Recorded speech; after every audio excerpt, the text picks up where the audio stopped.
अस्सलाम वालेकुम dear friends, उम्मीद है आप सब खैरियत से होंगे। हमारा आज का जो लेक्चर है वो है dissolution of Muslim marriage act 1929।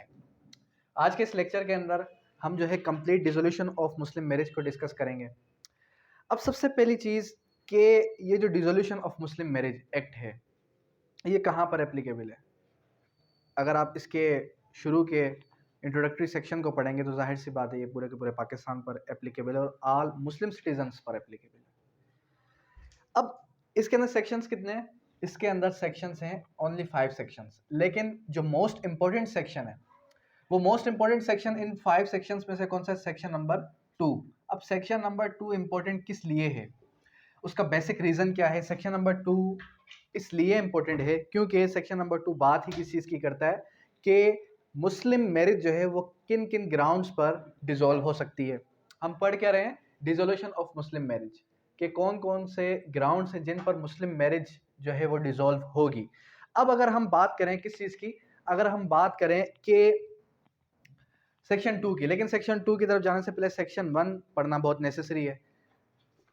अब सबसे पहले हमारे पास सेक्शन नंबर 1 किस चीज़ के बारे में बात करता है? जाहिर सी बात है जितने भी हमारे पास एक्ट हैं वो सारे के सारे शॉर्ट टाइटल एंड एक्सटेंड की बात करते हैं।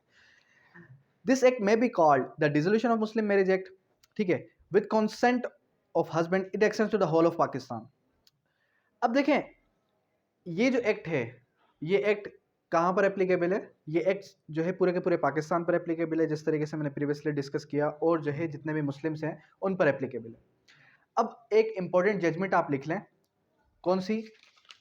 पीएलडी 1967, पीएलडी 1967, ठीक है, SC page number 97, SC supreme court page number 97। अब ये जजमेंट क्या कहती है? ये जजमेंट ये कहती है कि खुला can be granted, court can grant खुला, कोर्ट कैन ग्रांट खुला, ठीक है, without consent of husband, without consent of husband, के हस्बैंड के कंसेंट के बिना भी कोर्ट जो है खुला ग्रांट कर सकती है। अब ये पॉइंट जो है, क्या ये पॉइंट इस्लामिक है या ये पॉइंट जो है अन इस्लामिक है? अब देखें खुला के लिए क्या है, जब भी किसी भी कोई भी शख्स, कोई भी जो है फीमेल कोर्ट की तरफ आती है खुला लेने के लिए, तो क्या किया जाता है? अपोजिट पार्टी यानी कि जो आपके जो डिफेंडेंट होता है, जिस तरीके से जो हस्बैंड होगा उसका फीमेल का, उसको क्या, उसको नोटिस होंगे, नोटिस होने के बाद वो प्रेजेंट होगा, उससे उसका एक किस्म की रिटन स्टेटमेंट कह सकते हैं आप, कि वो बताएगा कि उसकी नॉलेज में बात आएगी तो ही कोर्ट क्या करेगी, कोर्ट खुला ग्रांट करेगी। लेकिन यहाँ पर ये जो जजमेंट है कुछ हद तक अन इस्लामिक है। अब अगर हम सेक्शन नंबर 2 को डिस्कस करें तो सेक्शन नंबर 2 किस चीज़ की बात करता है? ग्राउंड्स की। किस चीज़ के grounds? Grounds of dissolution of marriage की, कि वो कौन कौन से इंपॉर्टेंट ग्राउंड्स हैं जिन पर आपकी जो मुस्लिम मैरिज है वो डिसॉल्व होगी। अब देखें grounds of dissolution of Muslim marriage, ठीक है। अब सेक्शन 2 जो है इसको डिस्कस करेगा और इसके अंदर सारे के सारे ग्राउंड्स बताए गए जिन ग्राउंड्स पर एक जो मुस्लिम मैरिज है वो डिसॉल्व होती है। A women married under Muslim law shall be entitled to obtain a decree for the dissolution of her marriage on any one or more of following grounds। सबसे पहले तो उसने क्लियर किया कि जो एक फीमेल है जो अकॉर्डिंग टू इस्लाम शादी करती है, निकाह करती है, ठीक है, उसके बाद वो इंटाइटल है, शल है, मैंडेटरी है कि वो इंटाइटल है अगर फॉलोइंग ग्राउंड्स में से कोई भी एक ग्राउंड या एक से ज़्यादा ग्राउंड के बेसिस पर वो जो है डिग्री ले सकती है। किस चीज़ की? डिसोल्यूशन ऑफ मैरिज की, यानी कि खुला की। सबसे पहले क्या है? That the whereabouts of the husband have not been known for the period of 4 years। Whereabouts of husband not known from 4 years, ठीक है, सबसे पहला ग्राउंड क्या है कि अगर एक हस्बैंड की, उसके हस्बैंड का पता ही नहीं है, अता पता ही नहीं है, वेयर अबाउट मतलब कि अता पता ही नहीं है कि उसका हस्बैंड 4 सालों से कहाँ पर है, लापता है, ठीक है। उसके बाद सेकेंडली क्या है, सेकेंडली आ जाता है हमारे पास, सेकेंड आ जाता है that the husband has neglected and has failed to provide for her maintenance for the period of 2 years, failed to provide maintenance, fail to provide maintenance या फिर फेल टू मेंटेन कह सकते हैं आप, ठीक है। Fail to maintain her wife for the period of 2 years, ठीक है। 2 सालों से अपनी वाइफ को वो मेंटेन नहीं कर रहा, मेंटेनेंस नहीं दे रहा, ठीक है, नानो नफका जो मेंटेनेंस होता है वो नहीं दे रहा। फिर उसके बाद थर्ड में आ जाता है, थर्ड में आने की तरफ से पहले क्या ये एक अमेंडेड है 2A की सूरत में, that the husband has taken an additional wife in contravention of provisions of the MLF for 1961। क्या है कि that the husband married with second wife with contravention of MLFO। अब इसका क्या मतलब है, इसका मतलब ये है कि मुस्लिम फैमिली लॉ ऑर्डिनेंस 1961 के तहत एक जो मेल है, एक जो हस्बैंड है, वो अपनी पहली बीवी की इजाज़त के बिना दूसरी शादी नहीं कर सकता, ठीक है। अब इस ग्राउंड पर कि उसकी इजाज़त के बगैर उसने जो है दूसरी शादी की, इस ग्राउंड पर भी क्या किया जा सकता है, इस ग्राउंड पर भी वो जो है खुला की मांग कर सकती है अदालत से, यानी कि वो डिसोल्यूशन की तरफ जा सकती है। उसके बाद ये एक अमेंडेड प्रोविजन। उसके बाद थर्ड क्या है, that the husband has been sentenced of imprisonment for the term of 7 years, that the husband has been sentenced for the term of 7 years। उसने कोई ऐसा जुर्म किया जिसके लिए उसको 7 साल या 7 साल से ज़्यादा की सज़ा सुना दी गई। फिर क्या है, फिर आ जाता है हमारे पास नेक्स्ट आता है क्या, that the husband has failed to perform without reasonable cause his marital obligation for the period of 3 years, failed to perform his marital obligation, उसकी जो अज़वाजी ज़िंदगी थी, उसकी जो अज़वाजी हुकूक थे बीवी के, वो पिछले कितने सालों से fail to perform for the period of 3 years, ठीक है। ऑब्लिगेशंस 3 years का वर्ड याद रखें कि 3 सालों से वो अपनी वाइफ के जितने भी मैरिटल ऑब्लिगेशंस थे वो फुलफिल नहीं कर रहा था, ठीक है। इसी तरीके से नेक्स्ट क्या आ जाता है, नेक्स्ट आ जाता है that the husband has impotent for the time of marriage continues to so, impotent लिख दें बस आप, इम्पोर्टेंट मतलब कि वो नामर्द हो गया। फिर क्या है, फिर है that the husband has been insane for the period of 2 years, insane for the period of 2 years, ठीक है। अब देखें एक इंपॉर्टेंट बात इन ग्राउंड्स को लेके कि आप जब भी देखेंगे प्रैक्टिस के अंदर कि खुला जिसको भी ग्रांट होती है वो इनमें से ही कोई ना कोई ग्राउंड होता है। खुला के लिए इंपॉर्टेंट बात क्या है, खुला ग्रांट करवाने के लिए आप एक फीमेल अगर अदालत को ये भी कह दे कि मैं इससे खुश नहीं हूँ, मैं इसके साथ रहना ही नहीं चाहती, मैं इसके साथ रहना ही नहीं चाहती। अब क्या रीज़न है रहना नहीं चाहती, कोई भी रीज़न हो सकता है, ठीक है, बस वो रहना नहीं चाहती, ये भी काफ़ी है, ठीक है। उसके बाद क्या है, उसके बाद that the husband has been insane आ गया। उसके बाद that she have been given in marriage by the father और गार्डियन, ठीक है। अब ये बहुत ही इंपॉर्टेंट है, ये जो है क्या है, ये है she had been given in marriage by guardian in age of 16। अब ये कहने का मकसद ये है कि फॉर सपोज कि एक जो है फीमेल है जिसकी एज क्या है 16 या 16 से कम साल, और उसके जो गार्डियन है, उसका वालिद हो सकता है, उसका अंकल हो सकता है, कोई भी उसका गार्डियन है। अब उसके गार्डियन जो है 16 साल से कम बच्चे की शादी करवा देते हैं। जब वो बालिग होती है, जब वो 18 साल की होती है, जब उसको समझ बूझ आती है, तो वो ये कहती है कि मैं तो इस मैरिज को कंटिन्यू करना ही नहीं चाहती तो वो इस ग्राउंड पर भी खुला ले सकती है, मैरिज को डिसॉल्व करवा सकती है। फिर उसके बाद क्या है, उसके बाद आ जाता है हमारे पास next, provided that the marriage has not been consummated, कि अगर वो मैरिज कंज्यूमेट ही नहीं हुई, ठीक है। फिर उसके बाद इसकी एक्सप्लेनेशन आ गई लियान के बारे में, और लियान से भी ये क्या होगा, मैरिज डिसॉल्व हो जाएगी। अब ये लियान का क्या कॉन्सेप्ट है, लियान का ये कॉन्सेप्ट है कि अगर हस्बैंड अपनी बीवी पर इल्ज़ाम लगाए कि मेरी बीवी ने जिना किया है, ठीक हो गया।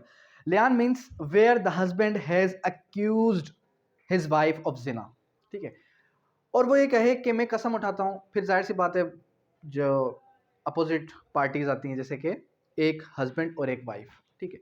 अब दोनों आमने सामने हुए और फिर वो ये कहता है कि मैं कसम उठाता हूँ कि मेरी बीवी ने जिना किया, अगर मैं झूठा हूँ तो मुझ पर खुदा की लानत हो। इस तरीके से 5 दफ़ा वो कहेगा, इस तरीके से 5 दफ़ा वो फीमेल कहेगी, इस तरीके से 5 दफ़ा मेल कहेगा। हस्बैंड वाइफ दोनों अपोजिट एक दूसरे के खिलाफ 5 दफ़ा इस तरीके से कसम खाएंगे। कसम खाने के बाद फिर वो अदालत क्या करती है, वो फैसला जो है अल्लाह सुब्हाना ताला पर छोड़ देती है, ठीक है। जब वो फैसला अल्लाह सुब्हाना ताला पर छोड़ दिया, उस तरीके से वो मैरिज ही डिसॉल्व हो गई। उसके बाद क्या है, that the husband treats her wife cruelty, ठीक है। अब सब क्या याद रखना है, क्रूल्टी, ठीक है। क्रूल्टी का वर्ड याद रखना है। क्रूल्टी के अलावा क्या है, क्रूल्टी के अलावा हैप्चुअली असाल्ट्स, हैप्चुअली यहां पर लिख रहा हूं, ठीक है, हैप्चुअली असाल्ट्स, ठीक है। हैप्चुअली असाल्ट्स का मतलब क्या है कि डराता है, धमकाता है, और वो जो है मारने की कोशिश करता है, मारता नहीं है लेकिन मारने की कोशिश करता है। लेट सपोज के उसके पास गन है, वो गन पॉइंट दिखाता है और वो कहता है ये काम करो, ये काम ना करो, मतलब उसको जहनी तौर पे जो है वो क्या करता है, उसको जहनी तौर पे गुलाम बना देता है, ठीक है। इसी तरीके से और भी ग्राउंड्स हैं।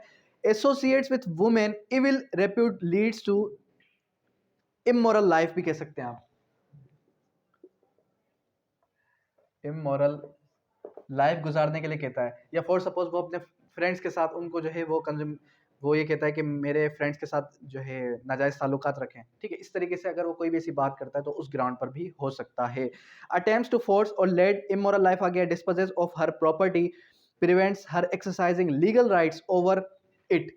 डिस्पोजेस क्या करता है, dispossess her from her dispossess her from her property, उसकी जो प्रॉपर्टी बनती है उसमें से उसको बेदखल कर देता है, ठीक है। उसके बाद क्या है, उसके बाद आ जाता है obstructs her in the position of her religious profession और प्रैक्टिस। ये प्रैक्टिस बन चुकी है, रिलीजियस प्रोफेशन, रिलीजियस प्रोफेशन। अब इसका क्या मतलब है, इसका मतलब ये है, आपने अक्सर देखा होगा कि डिफरेंट सेक्ट्स हैं, आजकल जो माशरे में हो रहा है हमारे, डिफरेंट सेक्ट्स में शादियां हो जाती हैं। अब शादियां होने के बाद क्या होता है कि फॉर सपोज कि एक शिया है और एक जो है सुन्नी है। अब शिया और सुन्नी के दरमियान शादी हो गई। अब जो फीमेल है वो जो है शिया है या फिर वो फॉर सपोज वो सुन्नी है, ठीक है। अब जो हस्बैंड है वो शिया है, वो उसको कहता है कि मेरे सेक्ट पर अमल करो, ठीक है। वो कहता है कि जिस तरीके से मैं प्रैक्टिस ऑफ इस्लाम करो उस तरीके से तुमने प्रैक्टिस ऑफ इस्लाम करनी है। वो उसको जिसके ऊपर काबिज होने की कोशिश करता है। तो इन ग्राउंड्स पर भी जो एक फीमेल है वो डिसॉल्व करवा सकती है मैरिज को। उसके बाद आ जाए नेक्स्ट क्या है, उसके बाद आ जाता है next, if he has more wives than one does not treat her equitably in accordance with the injunction of Islam. If more wife, ठीक है, देन वन एंड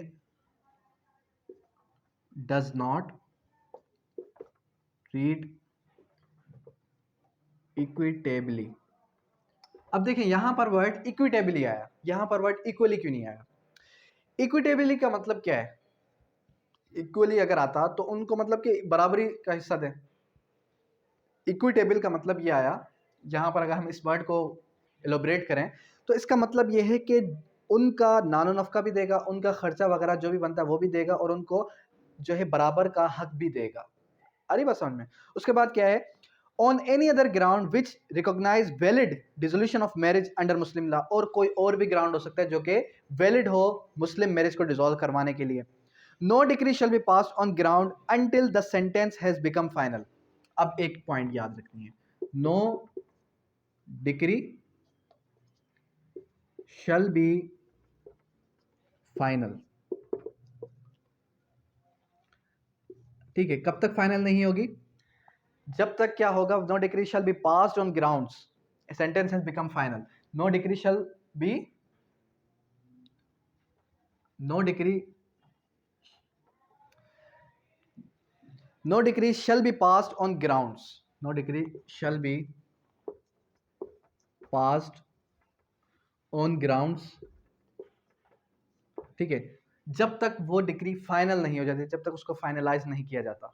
उसके बाद क्या आ जाता है? उसके बाद आ जाता है the decree pass on ground shall not take effect period of 6 months from the date of such decree, and if the husband appears either in person or through his agent within the period satisfied, मतलब कि 6 महीने का time period देगा। 6 महीने का time period किस लिए? कि उस डिक्री को पास करने के लिए 6 महीने का टाइम पीरियड है, और हस्बैंड चाहे तो खुद से भी अपियर हो सकता है इन पर्सन, और चाहे तो अपने एडवोकेट के जरिए से भी अपियर हो सकता है।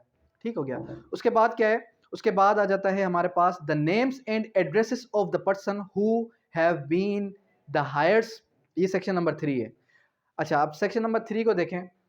अब जो हमारे पास सेक्शन नंबर 3 है, सेक्शन नंबर 3 क्या कहता है? सेक्शन नंबर 3 की अगर आप हेडलाइन पढ़ें, notice to be served on heirs of the husband when the husband's whereabouts are not known, where husband's whereabouts are not known. In simple word से ये कह रहा है कि फॉर सपोज के हस्बैंड जो है लापता है पिछले 4 साल से। अब हस्बैंड का कुछ अता पता ही नहीं है, फिर नोटिस किसको जाएंगे? फिर जाहिर सी बात है हायर्स को जाएंगे। इन the suit which class 1 of sub section 2, जिस तरीके से हम प्रीवियसली सेक्शन 2 के अंदर सब क्लास 1 के अंदर डिस्कस कर चुके हैं कि जाहिर सी बात है अगर हस्बैंड का कुछ अता पता नहीं है कि वो 4 सालों से कहाँ गुमशुदा है, ठीक है, उसका कुछ भी पता नहीं चल रहा। The names and addresses of the persons who would have been the heirs of the husband, मतलब के हस्बैंड के जो हायर्स हैं, भाई हो सकते हैं या फिर उसके औलाद हो सकती है। ठीक है, Muslim law died on the date, अगर वो मर जाता, अगर वो मर जाता तो उसके जो हायर्स होते, ठीक है, उनको ही वो नोटिस जाएंगे। उसके बाद notice to the suit shall be served on such person, notice उन लोगों को जाएंगे। Such person shall have the right to hear in the suit, तो उनके पास क्या है? सेक्शन 3 के तहत राइट है कि वो उस सूट को सुन सकते हैं। ठीक है, ये हो गया सेक्शन नंबर 3। उसके बाद effect of conversion of another faith, अगर एक फीमेल किसी और फेथ पर आ जाए, किसी और बिलीफ पर आ जाए, ठीक है, जिस तरीके से फॉर एग्जांपल पहले जो है एक फीमेल क्या थी? सुन्नी थी, फिर बाद में वो शिया हो गई, या फिर बाद में वो जो है कोई और उसने देवबंदी हो गई। इस तरीके से अगर फेथ उसने कन्वर्ट कर लिया तो फिर क्या होगा? The connotation of Islam by the married Muslim woman or her conversion to a faith other than Islam shall not itself operate to dissolve her marriage। कह रहा है कि अगर एक फीमेल क्या है, एक फीमेल जो है इस्लाम से खारिज हो गई है और वो जो है इस्लाम से बाहर निकल गई है, क्या इस्लाम से उसने कोई और मज़हब इख्तियार कर लिया, तो फिर वो जो है इफ़ेक्ट नहीं करता कि वो उसकी मैरिज पर किसी भी किस्म का इफेक्ट पड़े या वो खुद से ही मैरिज डिसॉल्व हो जाए, प्रोवाइडेड दैट। लेकिन अगर after the connotation or conversation of the woman shall be entitled to obtain a decree for the dissolution, जब तक वो खुद से उस मैरिज को डिसॉल्व करवाना ना चाहे। ठीक है, इसका मतलब ये है इन सिंपल मैनर कि अगर एक फीमेल क्या हो जाती है? क्रिश्चियन हो जाती है, पहले मुस्लिम थी और बाद में हो गई क्रिश्चियन। एक मुस्लिम फीमेल थी, उसने मुस्लिम मेल से शादी की, बाद में वो क्रिश्चियन हो गई। क्रिश्चियन होने के बाद खुद से ही क्या, खुद से ही वो मैरिज डिसॉल्व नहीं होगी जब तक वो फीमेल क्या ना करे? कोर्ट से डिक्री की मांग ना करे डिसोल्यूशन ऑफ मैरिज की। अंडरस्टैंड? उसके बाद right of dower not to be affected, nothing contained in this act shall affect any right which the married women may have under Muslim law और her dower any part thereof dissolution of her marriage. कह रहा है कि जो right of डॉवर है, उसका जो हक मेहर का राइट है, वो इस पूरे के पूरा ये पूरा का पूरा एक्ट जो है उसको क्या नहीं करता? उसको अफेक्ट नहीं करता। इन सिंपल मैनर अगर कोई औरत खुला के ज़रिए से क्या करे? मैरिज को डिसॉल्व करवाते, डिसोल्यूशन ऑफ मैरिज के बाद, खुला होने के बाद या किसी और तरीके से मैरिज को डिसॉल्व मैरिज जो है क्या हो जाती है? डिसॉल्व हो जाती है। अब जब मैरिज डिसॉल्व होती है, मैरिज डिसॉल्व होने के बाद वो जो है राइट ऑफ जो डॉवर है उस फीमेल का वो इफेक्ट नहीं होगा। अंडरस्टैंड। अब यहाँ तक किसी भी किस्म की कोई भी क्वेरी तो आप पूछ सकते हैं। इसके कितने सेक्शंस थे? जस्ट 5 सेक्शंस थे। इन 5 सेक्शंस में से कौन सा सेक्शन इंपॉर्टेंट है? सिर्फ और सिर्फ सेक्शन नंबर 2 मोस्ट इंपॉर्टेंट है। क्यों इंपॉर्टेंट है सेक्शन नंबर 2? सेक्शन नंबर 2 इसलिए इंपॉर्टेंट है क्योंकि सेक्शन नंबर 2 पूरे के पूरे एक्ट को मेन करक्स बता ही क्या रहा है कि मोड्स और grounds of dissolution of marriage, Muslim marriage किन किन तरीकों से डिसॉल्व की जा सकती है। अब अगर हम इसको अगर रिवाइंड लेके चलें तो देखें, एक हस्बैंड अगर 4 सालों से उसका कोई अता पता नहीं है, या फिर वो अपनी वाइफ को 2 सालों से मेंटेन नहीं कर रहा, या फिर एक हस्बैंड क्या करता है कि एक से ज़्यादा उसने जो है शादी कर ली है और जाहिर सी बात उसने पहली बीवी से इजाज़त नहीं ली, उसने आर्बिट्रेशन काउंसिल से इजाज़त नहीं ली, तो भी बीवी जो है डिसोल्यूशन ऑफ मुस्लिम मैरिज की तरफ जा सकती है। या फिर एक हस्बैंड ऐसा है जिसको 7 साल की सज़ा सुनाई गई है किसी भी जुर्म में, ठीक है, फिर भी एक फीमेल के पास राइट है कि वो डिसोल्यूशन ऑफ मुस्लिम मैरिज की तरफ जा सकती है। इसी तरीके से और भी कई सारे ग्राउंड्स हैं, ठीक है। तो ये सारे के सारे ग्राउंड्स आपको याद होने चाहिए अगर आप फैमिली कोड की प्रैक्टिस कर रहे हैं, ठीक है। अब यहाँ तक किसी भी किस्म की कोई भी क्वेरी तो आप कर सकते हैं। Thank you, that's all.